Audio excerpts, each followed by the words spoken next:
We'll just get started. Okay, awesome. Well, welcome to Come to Believe Network's first panel discussion from Access to Success, the pathways to reimagining higher ed. My name is Asia Meadows, and I am a proud alum of the inaugural class of Roupe College of 2017, as well as 2019 graduate of Loyola University of Chicago with a BA in Advertising and Public Relations. It is a real pleasure to be here with you all virtually for this panel discussion today. Just a quick overview for our time today. We will do brief introductions of our panelists, and then we'll have a research presentation on the post-secondary pathways of Chicago Public Schools graduates, followed by a roundtable discussion about ways to improve outcomes for students who are often unserved by higher education institutions. Finally, we'll have the time for the audience for Q&As. And if you have any questions that come up during the presentation, feel free to use the Q&A button feature to submit them. All right. So first up, we have Jenny Nagaoka is a Deputy Director of the University of Chicago Consortium on School Research and the Senior Advisor to the To and Through project. She has over 20 years experience conducting research on the transitions from high school to post-secondary education, social, emotional, and academic development, and college readiness and success. She's a national recognized expert in working with policymakers and practitioners to use data to bridge research and practice, serving on panels and working groups at local and state and national level. Jane Martinez Dowling is Chief External Affairs Officer for KIPP NYC, part of the National Network of Public Charter Schools. She is a national spokesperson for KIPP on college access and success issues, and was previously the executive director of KIPP Through College, the alumni program, which for graduates of the KIPP schools in New York City, which she led the KTC program through significant growth, increasing the overall college attainment rate for KIPP students from 21% to 51%. Almost 5 times the college completion rate for low-income students of color. Jane was selected as Alderio's 2014 Outstanding Woman of the Year for her work in education. In 2017, she was awarded the inaugural KIPP Through College Excellence Leadership Award for her work throughout the network to create innovative approaches to college access and college success outcomes for KIPP students. Jeff Nelson is a co-founder and member of the National Board of OneGoal, back visiting social innovator at Harvard's Kennedy School, and an entrepreneur and resident at New Profit. During Jeff's 12 years as CEO, OneGoal grew from a startup serving 30 students with a $200K budget to a national leader in the post-secondary field, serving over 13,000 students with a $25 million budget. Jeff began his career as an elementary teacher and Teach for AmeriCorps member in Chicago. During his tenure at OneGoal, Jeff was awarded the Bloom and Helflin Social Innovation Fellowship Award, Teach for America's Distinguished Alumni Award, and was named one of the 40 under 40 by Crane Chicago and one of Town and Country's 20 philanthropists in the US. Finally, but not least, we have Steve Katasourous, is the president and CEO of Come to Believe Network. From 2014 until August 2020, Father Katasourous served as a founding dean and executive director of Roupe College at Loyola University, Chicago. Roupe is a 2-year college that continues the Jesuit traditions of offering a rigorous liberal arts education to a diverse population, many of whom are the first in their family to pursue higher education. Because of that success of Roupe College, Father K has moved to New York in August 2020 to launch Come to Believe, a network that replicates and scales the Roupe model nationally. And that is our panelist for today's discussion. I will now turn it over to Jenny for her research presentation. Great, thank you so much. And I will share screen here.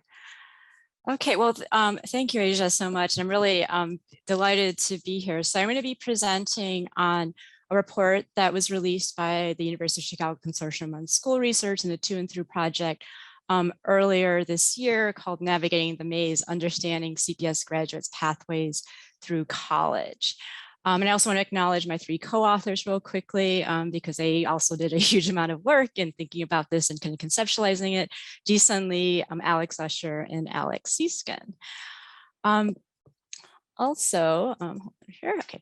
The reports are available online for free, so you can download the PDF. And if I can actually get Zoom to work for me, I will drop those in chat. I seem to not be doing a very good job here. Here we go. All right. Apologies, I can't talk. Okay, so those are the 2 links. And then there's also some accompanying materials that I think could potentially also be useful. We have a research summary, which is meant for students and families, one for practitioners. And there's also a college pathways tool, which I do encourage you to take a look at, because this really allows you to see the pathways from when students graduate from high school to 6 years later when they do or do not complete college. And you can look at it by different student characteristics and really dig in and see what these patterns look like. I also wanted to kind of start out kind of where we began and why we launched on this research project. I mean, there's been a lot of really good news coming out of the Chicago public schools. We're seeing rising high school graduation rates and college enrollment rates over the past 10 years or so. The high school graduation rate has gone up by 15 percentage points, so it's now about 82%. The college enrollment rate for recent high school graduates has gone up to 63%, and that's an increase of 8 percentage points. However, and I should also acknowledge the fact that that is a lot of due to like both work that's been done inside of schools, but also to organizations like KIPP and OneGoal. So it's been really an impressive change that's happened across the district. But where we haven't seen as much change has been around college graduation. So the good news is that more and more students are graduating from high school, going on to college, but we're seeing, just a slight uptick in the college graduation rate. And so part of the question is like, why is this? I also want to frame this from a student perspective and the number of students, so you kind of can get a sense of the magnitude of the change that has been happening in Chicago.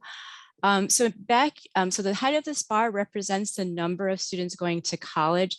So between 2005 to 2018, and these numbers keep on growing beyond 2018, the number of CPS high school graduates who immediately enroll in college has almost doubled, which is really an amazing transformation in the course of about 13 years. And in the colored bars, so in blue are the number of students who complete a bachelor's degree. And in green are students who complete a certificate or associate degree. And we're also seeing a lot more students who are completing college, and this is within 6 years. But part of the question is that at the same time as we're seeing more students complete college, we're also concerned about the students who are in this gray area who are not completing college, and really trying to understand what's happening there as well. So in this study, we really wanted to understand what is happening from the time that students graduate from high school and are or are not enrolling in college to 6 years later when they may or may not have completed a college credential. And so I'm going to be framing our findings here around myths. There's a lot, this is kind of it's a little bit different than what's actually in the report, but I think this is an easy way to kind of understand a lot of the findings that we have inside of this report. So the first myth that I want to touch on is the direct path through college. A lot of times when we think about students going to college, we sort of think like, oh, they start college and then 4 years later, they pop out at the other end with a bachelor's degree, or they started a 2-year college, they complete an associate degree, and maybe they transfer to a 4-year college and then get a bachelor's degree. So we sort of see this as kind of an evenly paced path, but that's really not the case for Chicago public school graduates, and I would say this is also true across the country.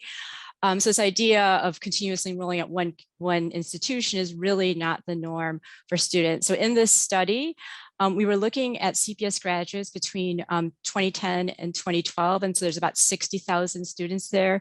When we looked at their college pathways on a term-by-term basis, there are actually about 6,000 different pathways. I mean, so I kind of was like astounded by this, and I made my analysts go back and check to make sure that this is correct.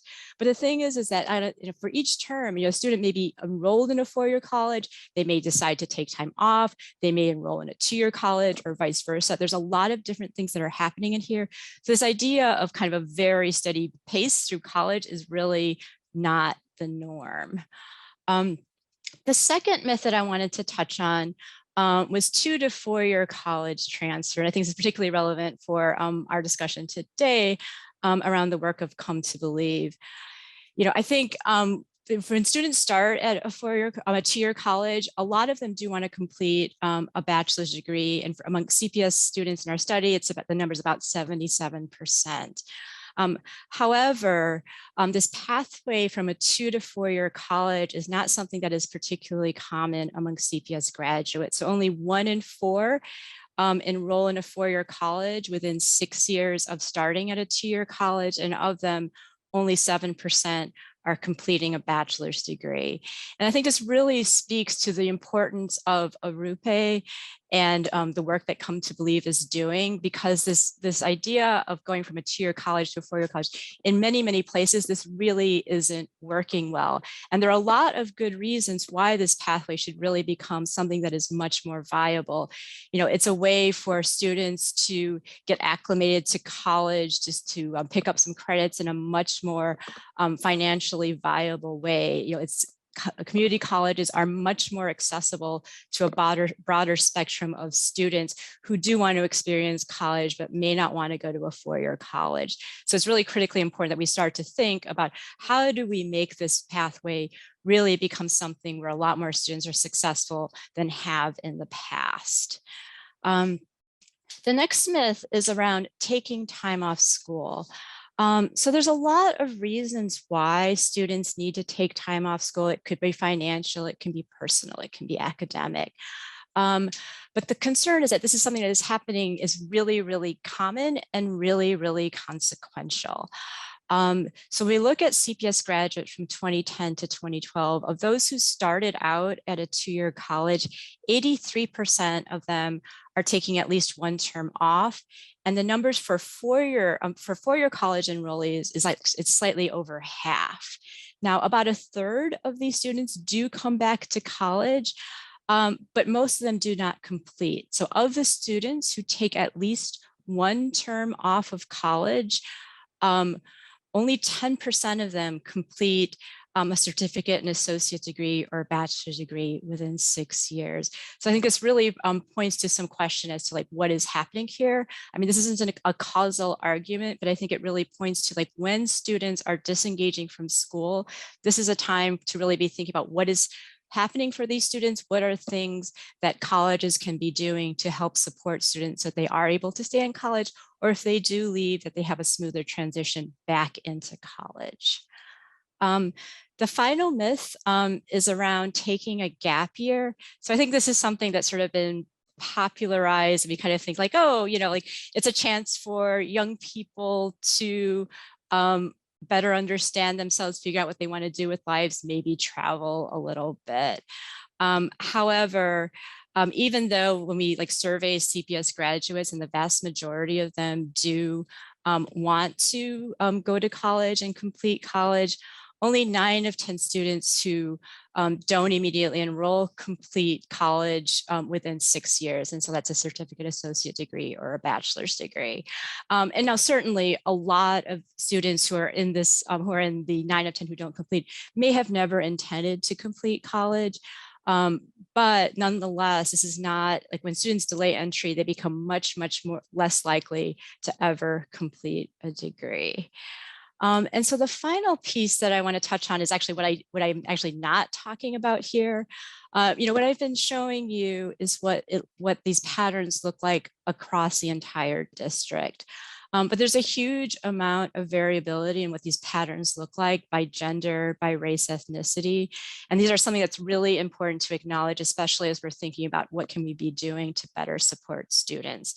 And so I'm not going to be sharing this with you today. It is actually not directly in the report, but the tool that I dropped in chat earlier, or the link I showed you can actually connect you to the tool, and where you can actually start to see what these patterns look like by gender and by race, ethnicity. And so I would encourage you to explore that, because I think that's where a lot of the action in it raises a lot of, I think, important questions about what we can be doing to better support students so that they're going to college and completing college.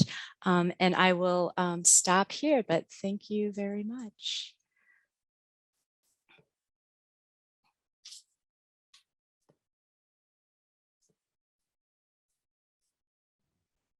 Jenny, thanks very much for that excellent report. The 4 myths. I will. That is very helpful for me in terms of understanding your research and also kind of where we're at. I want to ask my colleagues Jane and Jeff. So Jenny's findings, the consortium's findings. How do they align with your experience of supporting students in college? And what are institutional factors that lead to these outcomes?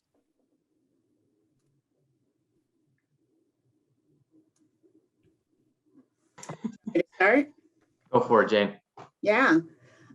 So tons of alignment with, what Jenny reported out. And thank you so much for, all of your insight, not just today, but over the years to help guide a lot of our programmatic work.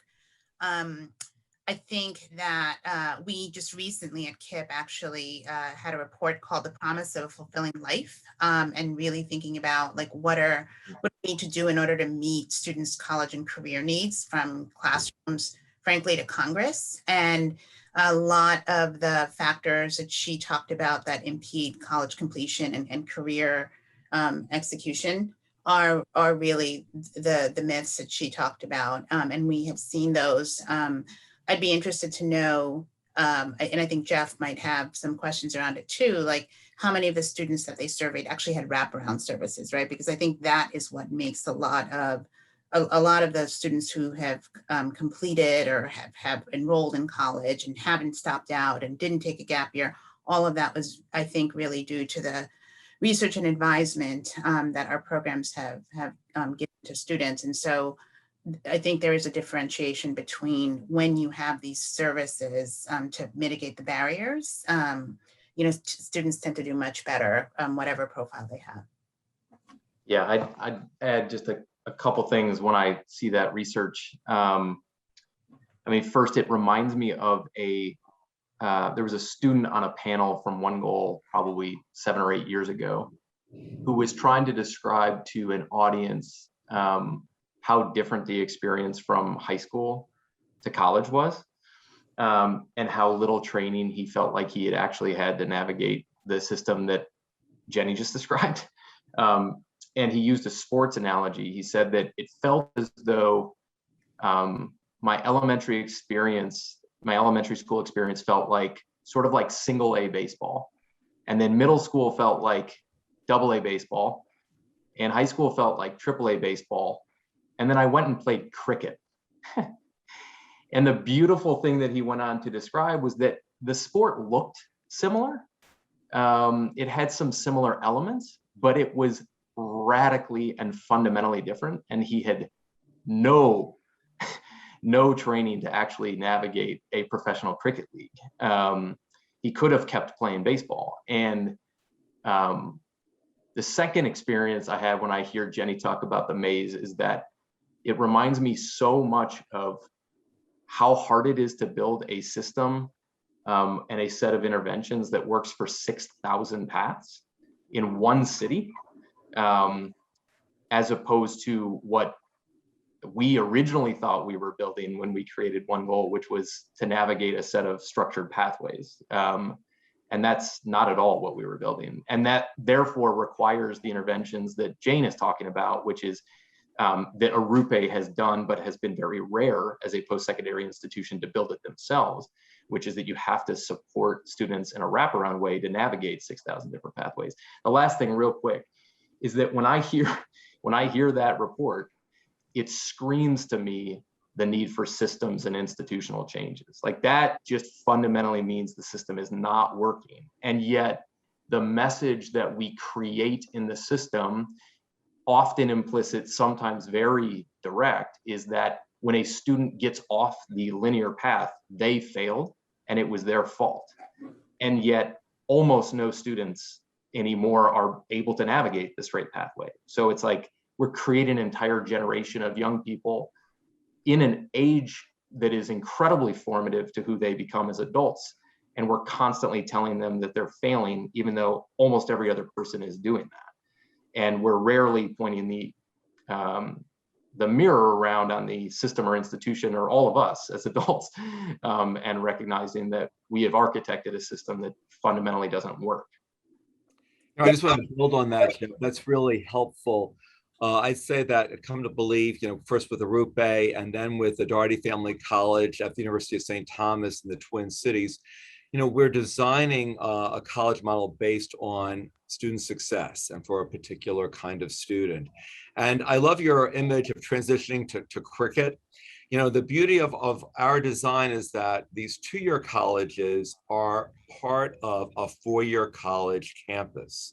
So students begin to see themselves as part of an undergrad community, that they're not divorced from or isolated away from a larger university. So they are involved in using large university resources, and if their schedules allow, university extracurriculars and the library, et cetera. So there's that.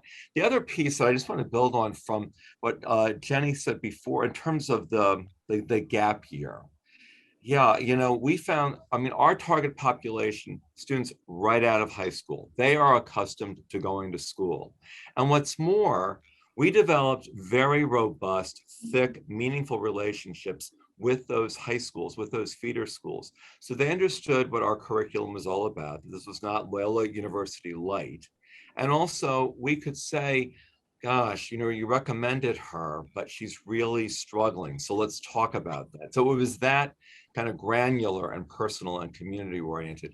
I think, working with students who have been out of high school, well, we just want to have those relationships with those college placement directors, with principals, et cetera. Jenny, Jeff sort of issued this, challenge to institutions in terms of, it's not the students who are failing as institutions.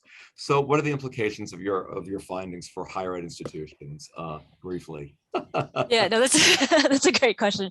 I think there is a lot that a lot of this is there has kind of been a handoff between high school and college. Hopefully students come in to varying degrees of being prepared, but really I think this is a lot more about these patterns that we're seeing are really on colleges. And so I think it's thinking about both what can colleges do to make it easier for students who may be struggling in various ways to stay in. So if it's financial, figuring out what can be done to support them financially, changing their financial aid package, providing emergency loan, all these things I think that higher ed institutions are starting to do.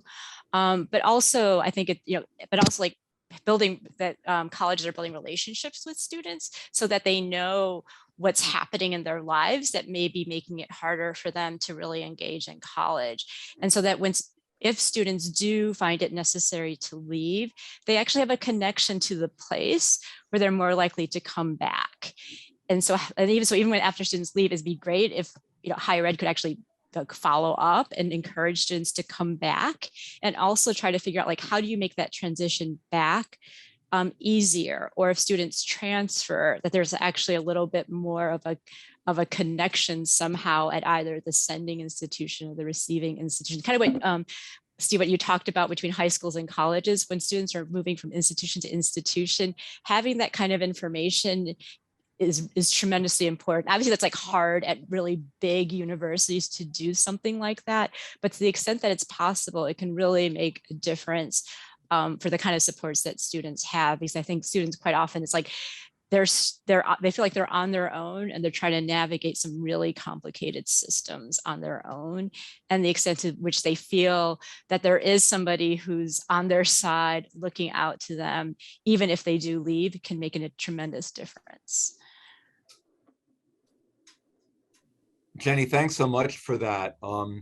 At our colleges, we emphasize a graduate support coordinator who really keeps in touch with alumni, gathers them for reunions and that kind of a thing, but also as provides some troubleshooting and some advising as they continue on at the larger university or transfer to other campuses. So that's a critical feature in terms of that continuing relationships. I want to, transition now to our roundtable discussion. I know we'll have some questions at the end for Jenny and perhaps for Jane and Jeff and myself. But Jane, you were the executive director at KIPP through college in New York for a decade. So why did KIPP choose to start investing resources in students after they had already graduated from KIPP? So it's a great question. I think even just speaking to the title of the report that I referenced earlier really speaks to the fact that this was this was in the water before we even created our middle schools, right? So when we started KIPP over 25 years ago, the founders actually went to the families who were committing to come to this program, that they would stick with them until we met our mission, which is a promise of a fulfilling life. And so from the very beginning, even though it was a 5 through 8 program in New York City and in Houston, we promised families that we would stick with them. If they came to our school, we would stick with them to and through and beyond at this point. And so it was always, even though it hadn't been sort of created, it was always the vision and the mission and a core value to ensure that even when students left us, and at that point it was 8th grade, it actually wasn't in 12th grade, that we would help them attain that educational, that education that we really invested in for those 3 or 4 years. Terrific. Thanks, Jane. Jeff, OneGoal. So it's a 3-year program. Again, the structure to extend beyond high school graduation and even beyond college matriculation. So what guided your thinking in terms of setting this up? So, I mean, there was a couple things. One thing connects to what you said, Steve, about how you designed a RUPE, and that you saw tremendous benefit in a continuum and a more seamless transition from the 2-year experience to the 4-year experience, was that we were seeing consistently that in key transition moments, which often feel largely disruptive for humans and especially young people, a consistency in a relationship with both a deeply caring and a well-trained adult can make a big difference, combined with peer support. So that was number one. The other thing was just an experience I had maybe 14 or 15 years ago now, which was that I'm a co-founder. I'm one of 4 co-founders. One of the other co-founders was this remarkable educator in Chicago named Mr. King, Matt King. Matt was at a neighborhood high school called Dunbar in Chicago. And I went with Mr. King to a high school graduation. He was a high school history teacher. And what I witnessed was that basically every single alum from that high school who was trying to navigate a post-secondary experience had Matt King's cell phone number, and they would proactively call him. And at any given moment, I found out that he was supporting 474 kids trying to navigate post-secondary without ever having to reach out to them. So they were proactively reaching out to him. And he was just using his random experience at his 4-year institution, which I think was Miami in Ohio, to try to navigate this, to try to support hundreds of students proactively. And so the idea originally was, if there was deep social capital already established in high school, and that person was already going to be the person that students were going to reach back out to, could we equip that person with data and training and systems to enable them to actually proactively support their alumni, which they were going to intuitively try to do anyways. And so we were trying to basically identify those people in the schools like Mr. King who have the social capital and train them to have leverage in supporting students. The one last thing I would just say is, like, that was 13 or 14 years ago.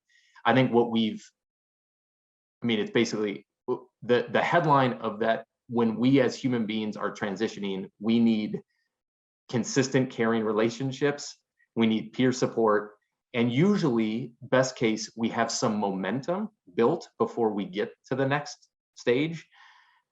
We've just seen it in every element of the educational transition. So I think the same thing applies for students as they are finishing a degree and trying to go into work. If they have had some momentum in working and learning before they get there, they're far more effective to navigate that next transition. And so, the same thing exists in early college models. When students build credit accumulation and momentum before they get there, they're more likely to persist. So, we have a lot to work to still build this into the system across the board.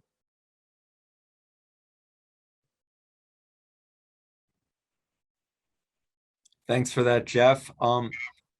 Yeah, I would say so much of this is there's so many intersections between all of our work and our research as well. When you're talking about relationships, we really emphasize that at Come to Believe. Certainly at Arupe, Asia, who introduced all of us, and her hundreds of classmates and graduates now around Chicago, the hundreds of graduates from Doherty Family College, they would talk about community. And how important community was, and also feeling like they belonged, first of all, in that community, but then secondly, that they belonged in higher ed. They belonged at a competitive, selective university like Loyola in Chicago, like University of St. Thomas and St. Paul and Minneapolis, that they belonged, and that they were experiencing success.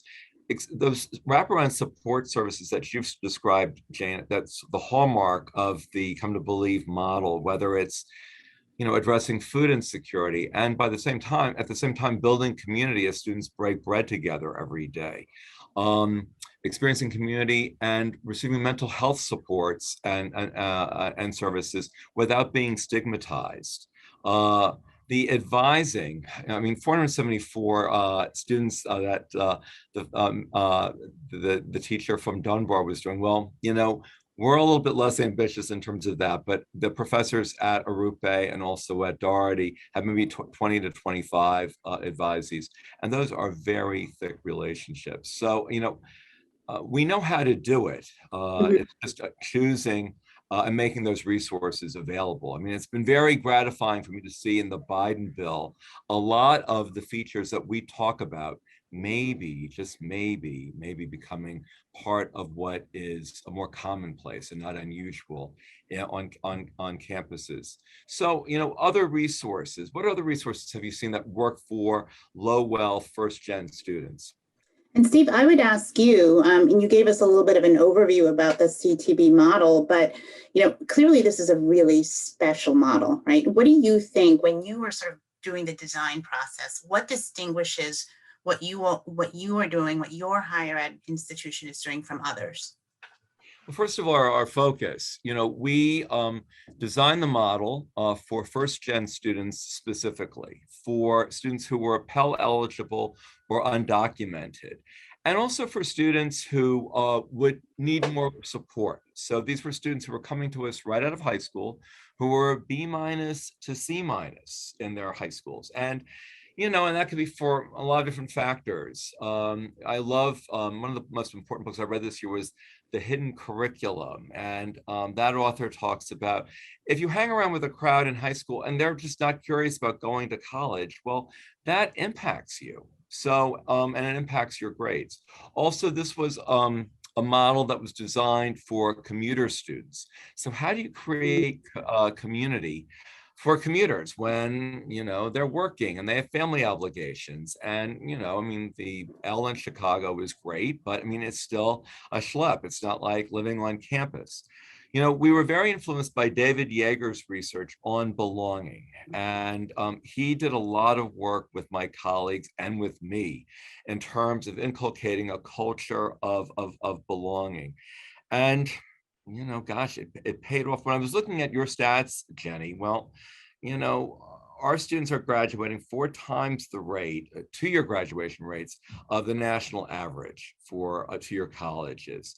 75% of them are graduating debt-free. And then close to 80% are going on to 4-year schools immediately after completing the associate degree with us.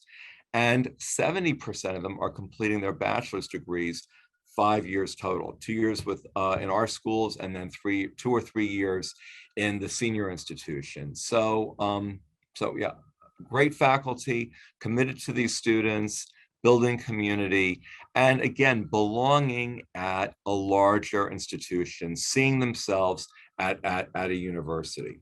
Yeah. Steve, can I ask you a quick follow-up? No, sure. I feel like I too believe that what Arupe has built is a incredibly innovative model that can be emulated in multiple places. Can you talk about what it took originally at Loyola? What was the inside sort of conversations and negotiations that were actually happening that led to a 4-year institution to make such a bold move? And then you are now trying to not do it from within, but to help others see the potential for this. And sort of what does it look like at the leadership level when you're trying to support higher ed leaders to build a new 2-year institution in-house? So just briefly, 3 things. One is senior leadership in the Jesuits, and this is coming from Rome, saying to us, wow, the Jesuits, you have 27 extraordinary universities in the United States. What are you doing, though, for students on the margins? All right. A recognition in Chicago that, at this time, the graduation rates from city colleges were around 7%. And then third, a recognition at Loyola that we were missing out on a great population. Loyola has a very strong brand in Chicago, a very strong brand nationally and even internationally. But what about Chicago residents, and particularly young people who would almost dismiss Loyola as, well, that's a school for white people, that's a school for rich people, that's a school for people who are way brighter than I am. And to say, hey, you have real assets that can benefit our community, can make Loyola better, and why don't we work together in terms of this 2-year college? So I always said that the students who enrolled, like Asia, in our first 2 classes really pioneered the model with us. But those 3 things, some observations from Jesuit leadership, a recognition of what was not happening locally, and a desire to welcome another student population, a local student population to Loyola's campus. Jane, one of the things that I'm intrigued in terms of your work, so KTC is now KIPP Forward. All right, I love that. What's the rationale behind that name change?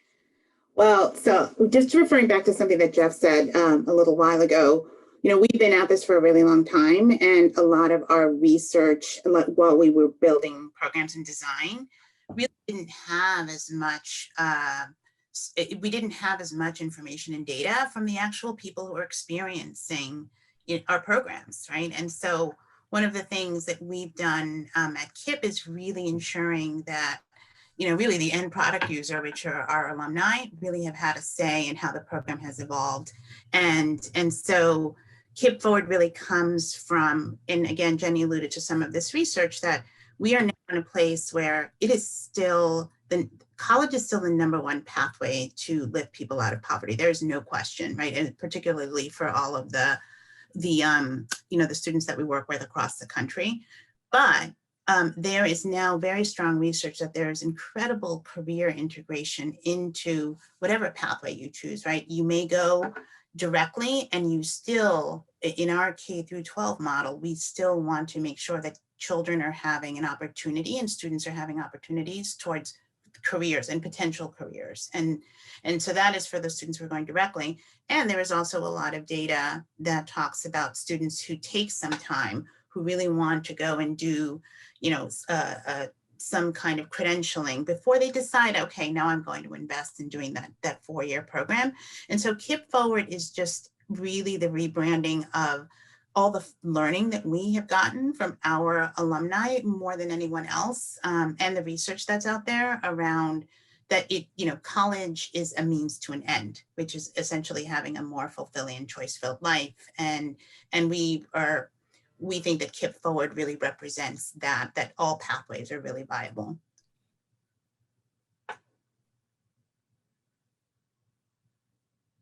So a question I think for all of us. What's one thing that higher ed institutions could do right now to better serve first-gen low-wealth students?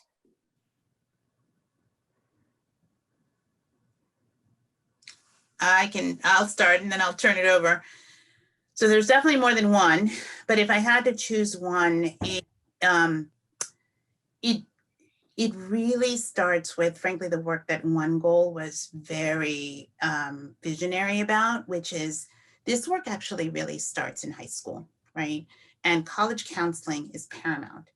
And providing public funding to be able to have those opportunities to launch kids into post-secondary success is, I think, could be super transformative, because for many of us, we go basically to private philanthropy to be able to get those resources. And if there was a pathway where we could access more public funding, before students actually stop out and after we're getting all that data, that would be incredibly transformative. And then I'd say this, and I'm going to cheat and add a second one. The other thing is just really being able to identify institutions like the Come to Believe network institutions, where they have a proven track record. They are data-driven around, we can serve this type of student. We know what it takes. We have the data behind us, and really making that very public so that families and communities and schools can make decisions around where their students are going and make it affordable. Thanks, Jane. Jeff, any response? Yeah, let me just build real fast. I think if you were, first of all, I love the point about actually building coalitions with those unique, innovative institutions like Arupe and others that are actually doing it. I'd say if you were gonna take a real tactical step, it would be to strongly decrease your wraparound or coaching or counseling service ratios quickly, so that you had not the 1 to 400 ratios, but the 1 to 25 or 1 to 50 ratios that you see at Arupe. I think the other thing that's less tactical, but would be more an orientation of this stuff, I think you probably understate, Steve, how important it was from the very beginning that Arupe was public, clear, and direct about what your goals were. And you then organized your talent, your people, your partners, your everything around high goals for college completion, seamless transfer. And I remember us early on being like one of the, I don't know, there was a number of OneGoal folks who were involved in, and students involved in helping you guys conceive of the model, same with Noble Street, same with other partners that you engaged the community early. And what you did by making a public sort of declaration that this is what we're about, you also invited young people to co-construct the experience that they actually needed and wanted. And so, I mean, if every single post-secondary institution over the next 12 months made, was concrete about their objectives related to completion and student success, and then created real engagement opportunities for students to actually create the kind of supports that they might actually leverage, I think we'd have a different post-secondary institution or system, in a year or two. Jeff, thanks for that. Jenny, how about yourself? You got the ball rolling here with those 4 myths. So I'm probably gonna have like something that's kind of global and then like try to be a little more tactical about it. I mean, I think like the big thing is, I think colleges in some ways, particularly like elite colleges, sort of rested on their laurels. It's like, oh, we are the goal, and this is like, you have reached us, and so the students need to adapt to the college environment. I think it's really, I would call on like higher ed to like kind of have this switch where like, how can we serve the students who are coming to us now, right? Because there are a lot more first generation students, students of color, there are a lot more students in all these different backgrounds. There's a lot of things that higher ed is having to grapple with, because the students who are on their campuses are different, but really saying, how can we change to really help students be successful? And so some of that, I'm going to kind of reveal my background as a researcher. I mean, I think of it as like looking at data too, right? Like, who are the students really, places like Georgia State, who've received a huge amount of publicity, but like doing things like that to really understand the patterns of what's happening to students on their campus. And then I think it's also, Steve, you talked about the importance of belonging. It is really making sure that there's like this focus, kind of what happened in the Chicago public schools around freshman year and freshmen on track, that there's sort of this really strong like orientation before reaching out actually when students are seniors and making sure that students are actually coming to campus, but really helping with that transition so that students feel that college is a welcoming place who wants them, where they can belong, and that they can be successful, and that the faculty and staff are really on their side to support them, to come to college, to fit in, to build relationships, make friends, make connections with everybody, and also be academically successful so they ultimately complete college. Jenny, that's great. I was just listening to a podcast with Nathan Grodd, the demographer. He's writing about the Agile College and also the demographic cliff.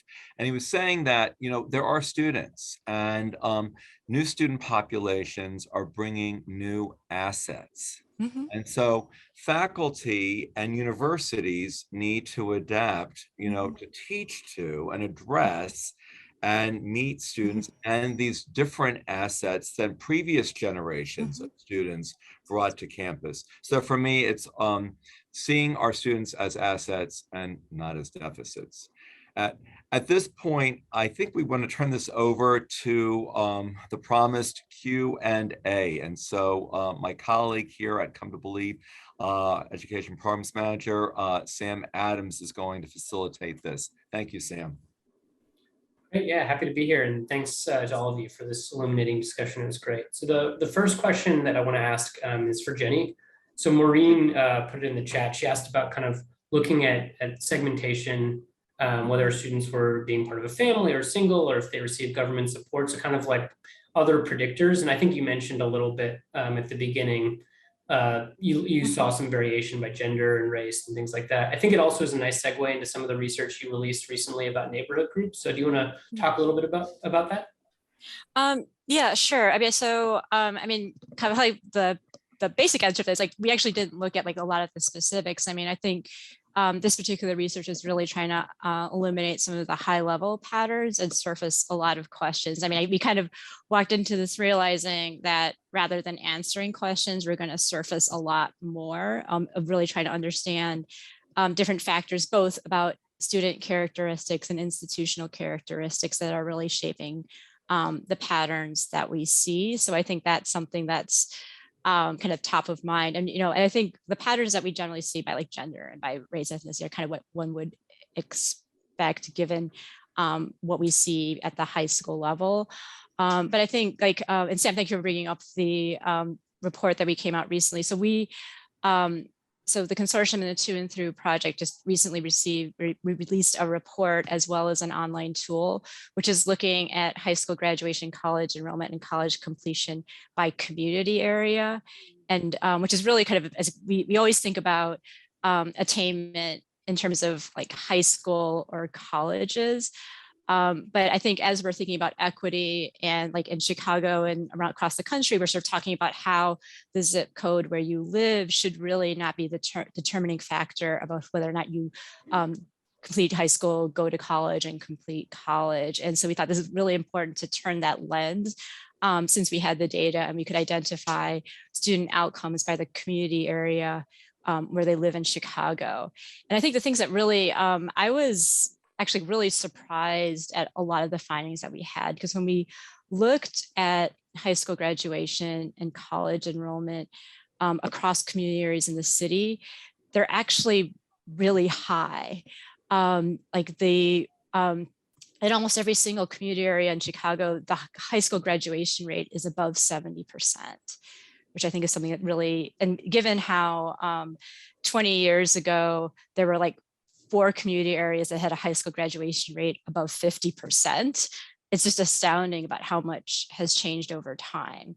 And on the college enrollment side, we're seeing that in almost every single community area, over half of recent high school graduates are going on to college. So across the city, students are graduating from high school and they're going to college at high rates. And there's not that much variation across community areas as one might expect. So I think that's really kind of a remarkable achievement in terms of equity of outcomes across the city.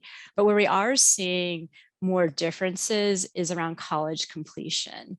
And so, which I think probably comes as not as a surprise to anybody, but I think it really sort of shows that like we are, there's a lot more that goes into college completion. Students are leaving their home environment. They're going to a new place that may or may not be supportive of them. There's a lot to adapt to. And they're sometimes going to colleges that are not like OUP and Loyola, which are sort of designed to support them, but places where they're really having to navigate a lot and students maybe not be feeling supported in being successful. So I think it's, so I think it's kind of like a lot of what we're, the conversation today, where a lot of the work is on the higher ed side to really be trying to think about how do we support students so that students like that, and so I think like 20 years from now, I would really love to see that college completion rate has transformed as much as high school graduations have over the past 20 years. And I think it's like 20 years ago, nobody would have thought it was possible to see that kind of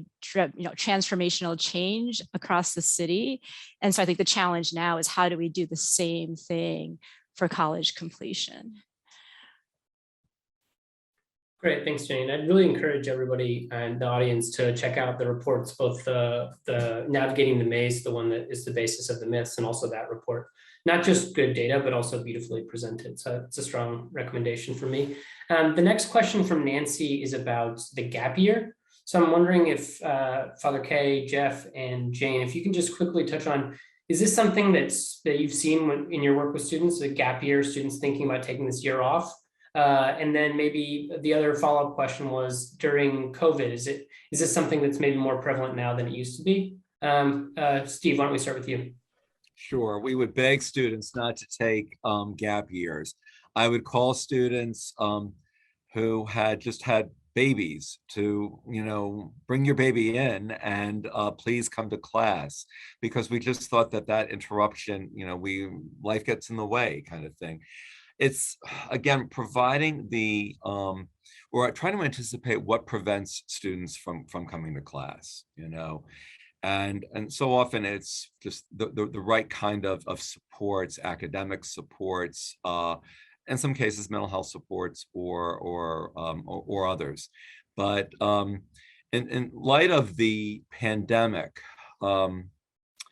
certainly a refrain in Chicago and around the country, I think, for low-wealth folks is, for students who are transitioning from high school, or thinking about transitioning from high school to college, is family first. Our families have lost jobs, have been, they're underemployed. I have a high school diploma now, I have to get work. And, we're seeing this when some community colleges are reporting under enrollments by as much as 20%. So it's understandable why this is happening. One of the things that our model includes is a very strong work component, not because it costs the students to, huge tuition to go to a Rupe or Doherty Family College. It doesn't, but it does cost, it's the opportunity costs in terms of not working.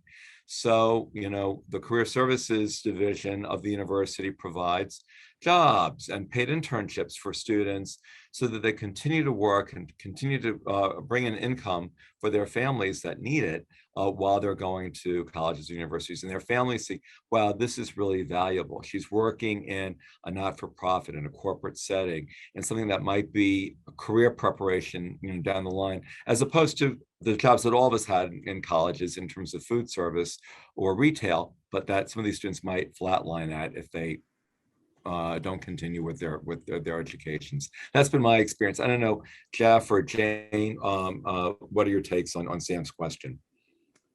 So it's funny, thinking about your comment earlier, Steve, around assets, right? And I definitely have historically been like a gap year for our profile of students, that doesn't make sense, right? But I have had some really great conversations with Global Citizen Year, who has really done a lot to transform this space, frankly, pre-COVID. And your point about our students being an asset is a really important one, because there are many students who, if they, have wraparound services, strong program components where they are able to actually test their gifts and talents in a different setting before they go off to college, it's actually really helpful and also allows them to persist better.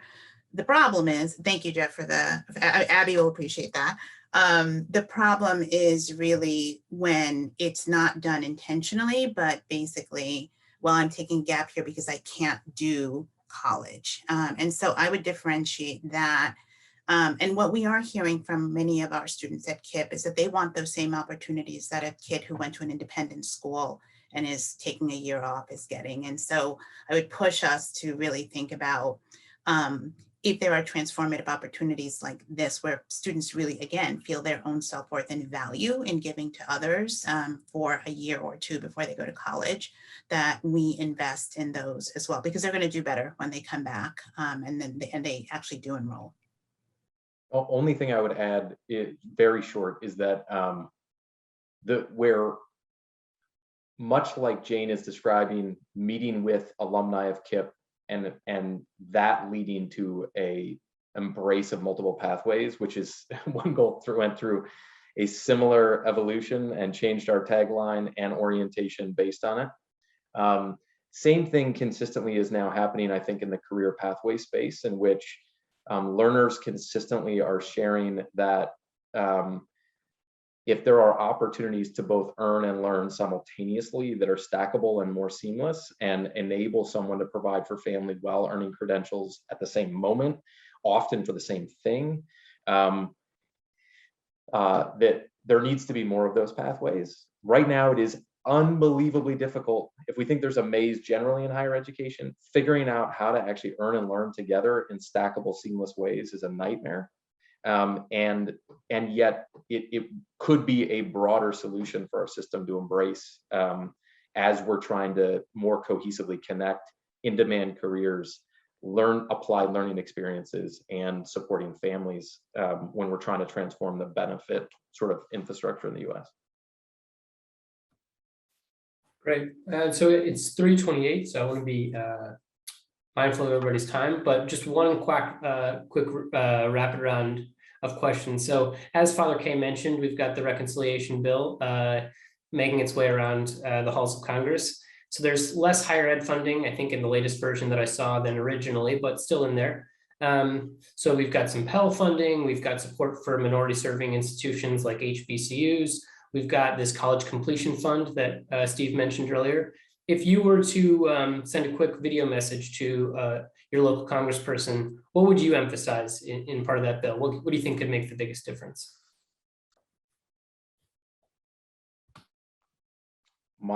This ain't gonna happen. But let me tell you one that if I was trying to go realistic, I would try to invest heavily in connecting apprenticeships and higher education. If I was trying to create a bill from scratch, it would be to create a different accreditation pathway for startup institutions focused on equity, so that it was not so hard for places like Arupe to get off the ground.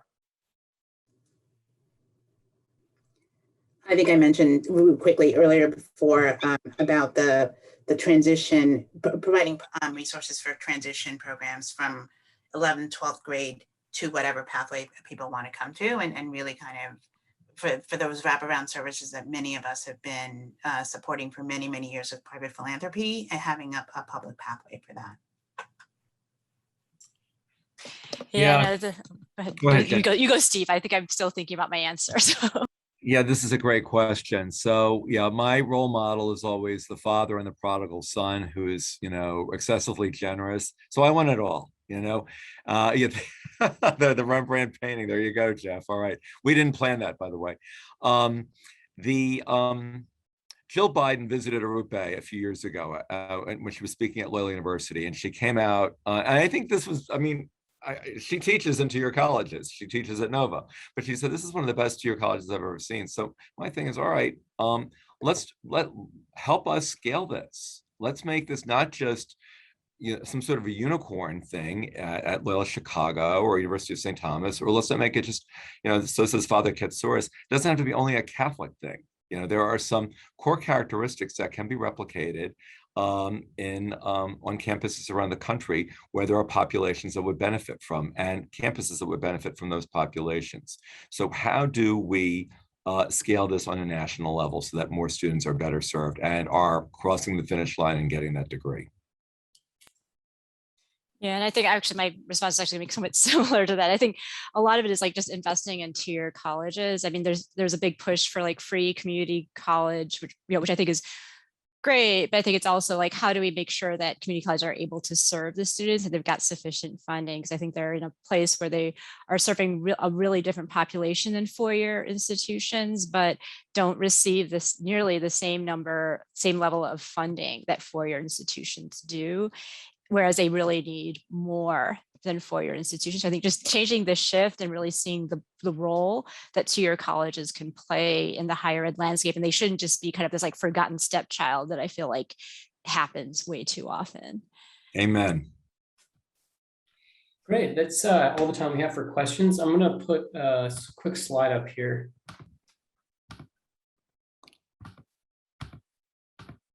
Just so everybody can see, these are the organizations that are represented here today. So if you have questions about them or want to follow up, you can go to these websites. We'll also send this recording out to everybody that was registered. So don't worry if you missed a key line and we're frantically taking notes, but not fast enough, we'll get that to you. And we cannot thank you enough for spending your afternoon, or if you're on the West Coast, your morning with us. And thank you so much to all the panelists for joining. This has been really, really fun. Thanks, Thank you everyone. so much. Thanks, everybody. Great conversation.